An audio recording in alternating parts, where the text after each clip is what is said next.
युद्ध, प्यार, परमाणु विस्फोट, ग्लोबल वार्मिंग, कितना कुछ झेल रहा है हमारा यह नीला ग्रह। और आखिर इन सब का जिम्मेदार कौन है? हम मनुष्य। परंतु क्या आप जानते हैं हमारे सुंदर से ग्रह को बनने में कितना समय लगा था? वह ग्रह जो हमारे लिए सबसे मूल्यवान है, ये कितने सालों के बाद इस तरह का सुंदर सा ग्रह बना, क्या आप जानते हैं? आइए आज हम चलेंगे समय में पीछे और शुरुआत से जानेंगे कि हमारे पृथ्वी के एक चट्टान के टुकड़े से लेकर एक जीवन से समृद्ध ग्रह बनने तक के सफर को। आइए हम चलते हैं समय में पीछे। थोड़ा और पीछे।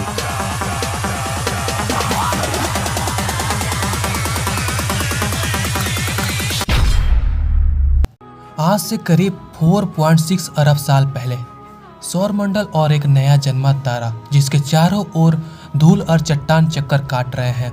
यह हमारी पृथ्वी का नामो निशान भी नहीं है। हम समय में कुछ ज़्यादा ही पीछे आ चुके हैं। अभी तक पृथ्वी के बनने की प्रक्रिया शुरू नहीं हुई है, लेकिन इसकी नींव तैयार हो चुकी है। ये चट्टान और धूल गुरुत्वाकर्षण की वजह से आपस में जुड़ रहे हैं। कई लाख सालों के बाद अब एक भीमकाय चट्टान के गोले में बदल चुकी है, लेकिन अभी भी हम इसे पृथ्वी नहीं कह सकते क्योंकि अभी ये बहुत ही ज़्यादा गर्म है। यह आज के वेनस यानी कि शुक्र ग्रह के समान है। आज से करीब 4.5 अरब साल पहले धरती की सतह खौलते लावा से ढकी हुई थी। आप गलती से भी नीचे अपनी पैर रखने की कोशिश मत करना, वरना आपके पास दोबारा रखने के लिए पैर नहीं बचेगा। इस वक्त धरती का सतह का तापमान करीब 1200 डिग्री सेल्सियस है, यानी अभी ये जगह फिलहाल के लिए नरक से कम नहीं है। यहाँ ऑक्सीजन का नामो निशान तक नहीं है।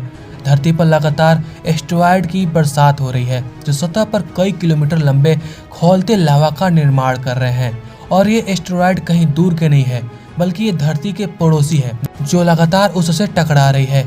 ऊपर देखिए, यह है एक नया नवेला ग्रह हिया जो तेजी से हमारी ओर यानी कि धरती की ओर बढ़ रहा है, करीब 15 किलोमीटर प्रति सेकंड की रफ्तार से, यानी एक गोली की रफ्तार से 20 गुना ज़्यादा तेज है। हमें इसका स्वागत करना चाहिए क्योंकि इसी की वजह से हमारे खूबसूरत चांद की रचना होगी। अब हमारी धरती चारों तरफ से अनगिनत चट्टानों के टुकड़ों से घिर चुकी है। यहाँ इतने चट्टानी टुकड़े हैं कि इस वक्त हमारी धरती के पास भी शनि ग्रह की तरह अपना एक रिंग बन चुका है, जो बिल्कुल शनि ग्रह के रिंग की तरह 2 भागों में बटा है। पहला रिंग आज के धरती और चांद के बीच में है और दूसरा चांद के पीछे। इस रिंग से लगातार एस्टेरॉयड धरती पर बरस रहे हैं, लेकिन एस्टेरॉयड की असल बारिश अभी भी शुरू नहीं हुई है। अब ये रिंग धीरे धीरे ग्रेविटी की वजह से 3000 किलोमीटर चौड़े गोलीय पिंड में बदल जाएगी। और यहाँ हम देख रहे हैं चांद के जन्म को। ये है हमारा चांद, इसमें फिलहाल कोई दाग नहीं है और ये अभी हमारे धरती के काफी ज्यादा नजदीक है, जिसकी वजह से ये हमें इतना बड़ा दिखाई दे रहा है। इसका सरफेस अभी पूरी तरह से गर्म लावा से बना है और इतने करीब होने की वजह से ये लगातार धरती पर अपना गुरुत्वाकर्षण का प्रभाव डाल रहा है। करीब 30 लाख साल बाद अब हमारे सोलर सिस्टम में कुछ ऐसा होने वाला है जिसके बारे में आप शायद ही जानते होंगे। हमारे सौरमंडल के गैस जाइंट अपने ऑर्बिट्स में बदलाव कर रहे हैं और इस बदलाव की वजह से सौरमंडल के एस्टेरॉयड और कॉमेट्स के बीच एक ग्रेविटेशनल मेश तैयार हो रहा है, जो इन एस्टेरॉयड और कॉमेट्स को सौरमंडल के आंतरिक भाग में ढकेल रही है, सीधे सीधे मंगल, शुक्र, बुध और हमारी धरती की ओर। यही वो समय है जब हमारे चांद को इन एस्टेरॉयड की वजह से जाने पहचाने दाग मिलने वाले हैं। इस अवधि को कहा जाता है द लेट हैवी बॉम्बार्डमेंट। वैसे उस समय हमारा चांद भी बहुत ज़्यादा गर्म हुआ करता था। यह आसमान में एक बड़े लैंटर्न की तरह चमकता था और ये धरती के इतने करीब था कि इसका गुरुत्वाकर्षण आज की तुलना में 25 गुना ज़्यादा प्रभावित कर रहा था। हमारी धरती पर एक दिन 24 घंटे का नहीं बल्कि केवल 6 घंटे का होता था और इसके कारण धरती के लावा के नदियों में लहरें आज की समुद्री लहरों की तुलना में 20 गुना ज़्यादा ऊपर तक उठती थी। लेकिन भला हो हमारे चांद का, जो धीरे धीरे और समय के साथ साथ हमारी धरती से दूर चला गया, जिससे धरती की घूर्णन धीमे होने लगती है और लावा की नदियाँ ठंडी होने लगेंगी। इस प्रक्रिया से धरती के सतह का निर्माण होगा। इस समय यह चमकीला भीमकाय चांद ही एकमात्र चीज नहीं है जो आपका ध्यान अपनी ओर आकर्षित करेगा, बल्कि आपको 2 बहुत ही बड़े चमकीले तारे भी देखने को मिलेंगे। लेकिन वे दोनों असल में तारे नहीं हैं, ये दोनों असल में ग्रह हैं, जुपिटर और सैटर्न। सौरमंडल के आंतरिक ग्रह जैसे कि हमारी धरती, वेनस, मरकरी, मार्स, ये सब रॉकी प्लैनेट है। ये सभी ज्यादा समय तक पिघले हुए लावा के रूप में नहीं रह सकते। लेकिन वही जुपिटर और सैटर्न में गैस जाइंट है जो कि आसानी से लंबे समय तक गर्म रह सकती है।